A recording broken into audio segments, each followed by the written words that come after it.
Hello and welcome to the Reading with Cari podcast. New episodes air every Wednesdays with special minisodes airing on Saturdays on any device you listen to podcasts. Click the link in the description to find the podcast now. Thank you and enjoy.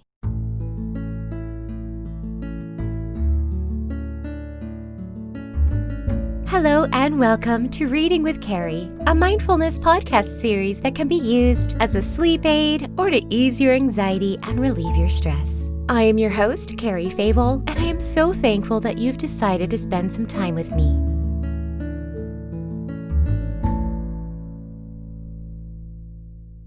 This is the 5th minisode. How exciting! I love making small milestones for myself, and to celebrate, I wanted to do something a little different.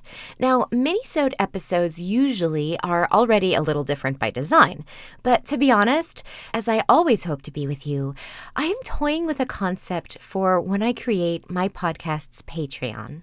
I used to keep a blog that centered around my personal journey into professional voice acting. I took a break from it for various reasons, mostly because my voiceover career is quite stagnant these days. I do get gigs here and there, but after trying and failing to be a full-time voiceover artist, I felt it best for my mental health to take a step back and just enjoy it for what it is. However, I did find myself enjoying writing down my thoughts, and sometimes I surprise myself with how insightful I can be. I was going to say a self-incriminating joke, but I must practice what I preach and treat myself more kindly. This is a blog post I wrote around July 2019. I got an email notification that someone had liked it in June of 2020, and after rereading it, I felt it was relevant to this podcast in a way. So if you'll allow me to indulge myself, I will now read you my post in its entirety. Please let me know if you enjoy this, as I would be more than happy to share more of my personal thoughts with you. I can be contacted at readingwithcari@gmail.com or on most social media platforms at Cari Favole. And now, here's my story. I've been in a very contemplative mood lately. I think it's a mix of where I am in my life and the media I consume. But a recent personal trip got me thinking, and I wanted to share it. People always say that those on their deathbed always wish they had spent more time with those they loved. They didn't wish they made more money or got that promotion. It was about people, connections, memories. I have always been intrigued by true crime. Missing persons, serial killers, unsolved mysteries.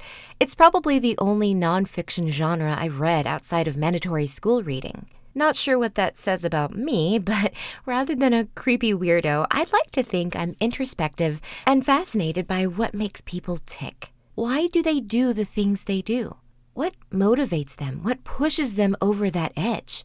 Is everyone capable of being pushed too far? Or is it a switch in the brain you have to be born with? Anyway, untimely death has been on my mind a bit for no real reason. We had a few family health scares a few months back, but everyone is fine. I just simply have been touched more deeply than usual when I hear, "This pedestrian was struck," or "3 dead in the latest shooting." We drove by a car accident the other day that looked horrible. 2 ambulances were at the scene. People were hugging each other crying. Quite possibly there was a death. And I was just caught in the thought that this person was just driving along, on their way to dinner with their family maybe. Perhaps they were celebrating a recent graduation or a birthday. And now, because 2 cars T-boned, those plans are gone. And the ones for tomorrow and the anniversary next year. Sure, those dates still have meaning to those who've survived, but it will never be the same. All they'll have left are memories of their loved ones. Quite morbid, but I don't mean to write this to depress you, dear reader. Rather, just to explain where my head is currently. Recently, my friend got married, and I drove down to stay with my family and attend the wedding. It's a bit funny. I am actually former coworkers of both bride and groom, although at different establishments. I quit one job with the bride and started at a new job with the groom. I like this unique experience of knowing each part of a couple in an environment not many people get to see, and hear the way they speak of each other. They have true love. It's selfless and pure, and I know they have found their soulmate in each other. It's beautiful. So naturally, I was more than happy to witness their union. Roughly 3 or so hours before I was to drive to the venue, I randomly pulled something in my back.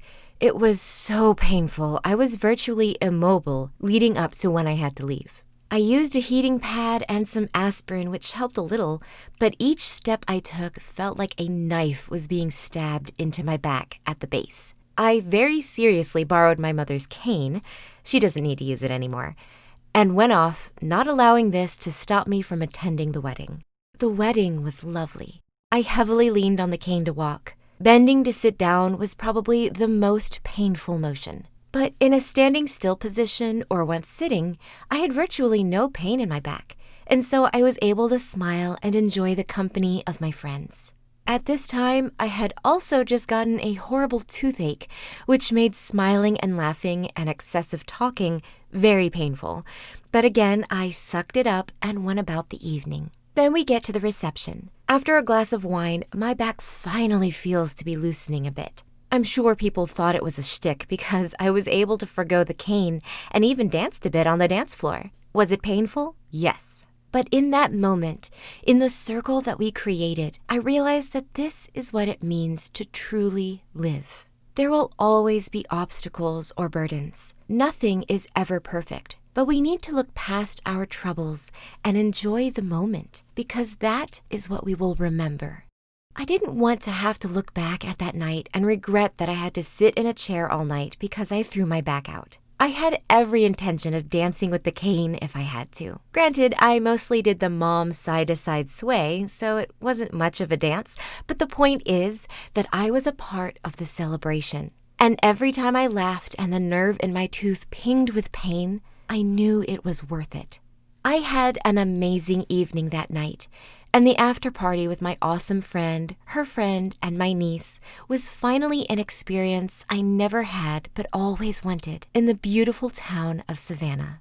I then went to my sister's house, as my aunts were visiting my parents and the guest room could only hold so many people. I had every intention of leaving that Sunday around 11 a.m., but I didn't actually leave until 7 p.m. Why?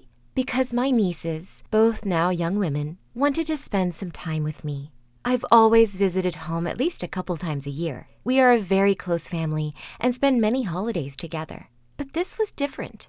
It was just a normal day during a random summer. And once again, I had the realization that in 5 years, I'm not going to remember leaving at a reasonable time. But I will remember having a wonderful afternoon with my nieces. And I hope that they will remember that day too.